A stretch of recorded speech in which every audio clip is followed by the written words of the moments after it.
کر سکتا ہے کہ جموں کشمیر کے لوگ جمہوریت میں یقین نہیں رکھتے. پرائم منسٹر صاحب، ہم نے آپ کو دکھایا ہم جمہوریت کے علم بردار ہیں، اور اگر ہم نکلے ہیں تو ہم اس لیے نکلے ہیں کہ اس جمہوریت نے ہمیں جو طاقت دی ہے ہم اسے وہ حاصل کرنا چاہتے ہیں. ہم اس کی بدولت اپنے لوگوں کو وہ عزت اور وقار بحال کرنا چاہتے ہیں جس کے وہ حقدار ہیں. آپ کو شاید 2 قدم زیادہ آگے آنا پڑے گا، کیوں ہم لوگوں کے دل بجے زخمی ہو چکے ہیں. ہمیں 72 سال میں کانگریس نے نیشنل کانفرنس کے ساتھ مل کے کہیں کا نہیں رکھا. انہوں نے ایسی سازشیں کی، ہماری جسم کے 2 حصے کیے. کیا یہ سچ نہیں ہے کہ پنچ کے 2 حصے اگر ہوئے، ایک پار ایک آر؟ یہ نیشنل کانفرنس نے کانگریس کے ساتھ مل کے کیا. پوری کے 2 حصے کیے. اسی طرح آپ دیکھیں نوشہرہ کے 2 حصے کیے، ہمارے کرنا ٹیٹوار کے 2 حصے کیے. تو یہ اس سازش کو بے نقاب کرنا ہے کہ ہم لوگوں کو کیوں بانٹا گیا، اور سازش کو بے نقاب کرنے کے لیے شاید یہ ووٹ بہت ضروری ہے. بڑے سارے لوگوں کا کہنا ہے کہ صاحب نارتھ پول اور ساؤتھ پول، میں کہتا ہوں جموں کشمیر کو ایک اسٹرانگ وزیر اعظم کی ضرورت ہے. ہمیں شاید اس ملک میں اتنا اسٹرانگ وزیر اعظم چاہیے جو ہمارے 72 سال کے گاؤں بھر دے.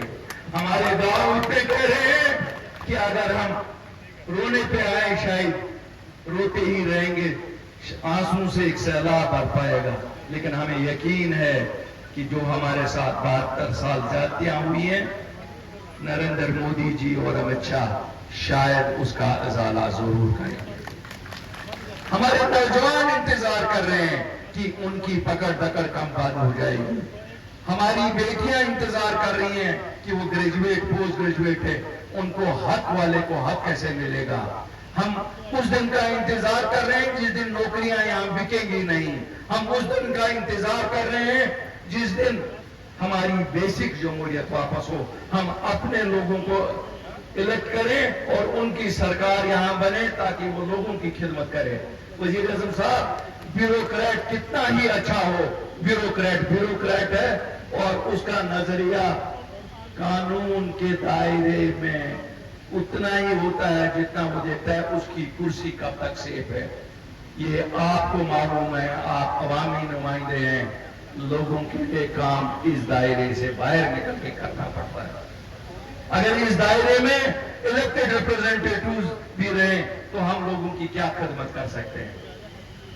مجھے معلوم ہے آپ کے دل دھڑک رہے ہیں ہمارے لوگوں کے لیے، لیکن میں بھی آپ کو بتاؤں کہ ہم بھی تیار ہیں. آپ نے دیکھا ہے 5 سال سے اگر جموں کشمیر کے لوگوں نے امن کا راستہ پکڑا ہے، انہیں یہ معلوم ہے امن سے ہمیں فائدہ ہے. شاید نئی دلی کو فائدہ نہیں ہے جتنا فائدہ جموں کشمیر کے واسی کو ہے، جموں کشمیر کے بچوں کو ہے، جموں کشمیر کی معیشت کو ہے.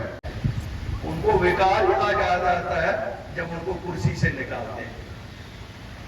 اب ہم تو درخواست ہی کر سکتے ہیں صاحب، ان کو پٹے پہ لکھ کے دے دو دونوں خاندانوں کو کہ جب تک زندہ ہیں یہی لوگ کرسی پہ، ان کو وہ وظیفہ دے دو. کیونکہ کہتے ہیں کہ جب آدر شاہ ظفر کو یہاں ہندوستان سے برما بھیجا گیا، وظیفہ پھر بھی کچھ دیا انگریزوں نے. اسی طرح میں کہتا ہوں اب یہ اقتدار کے لائق رہے نہیں، کیوں انہوں نے لوگوں کا خون چوسا 72 سال. ان کو وظیفہ کچھ دے دو وزیر اعظم صاحب، یہ ان کا وقار بحال ہو جائے گا.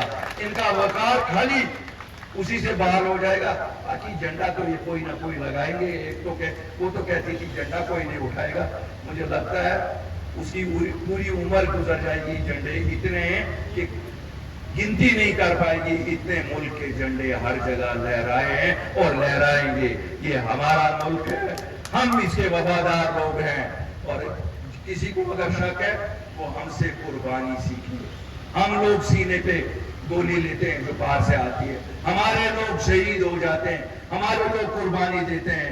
چاہے وہ پنچ کا ہے، راجوری کا ہے، اوڑی کا ہے، نوشہرہ کا ہے، آرس پورہ کا ہے، کیرن کا ہے، گریز کا ہے.